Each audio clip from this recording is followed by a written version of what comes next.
রাতের শেষ বেলা রব্বে করিম আল্লাহ আকাশের শেষ আসমানে এসে ডাক দিয়ে বলেন, আলা বিমুস্তাগফিরিন ফাগফির আলা, বান্দা রেখে আছো গুনাহ মাফ করিবা, বান্দা রেখে আছো তুমি রিজিকের পেরেশানির মধ্যে আছো, বান্দা রেখে আছো অভাব অনটনের মধ্যে আছো,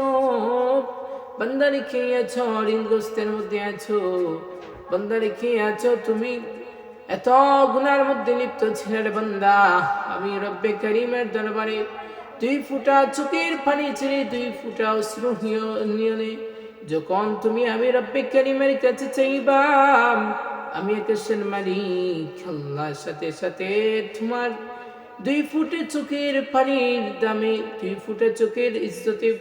আমি আল্লাহ আকাশের মালিক আল্লাহ সাথে সাথে তোমার সারা জিন্দগির গুনাহগুলোকে মাফ করে দেব। সুবহানাল্লাহ।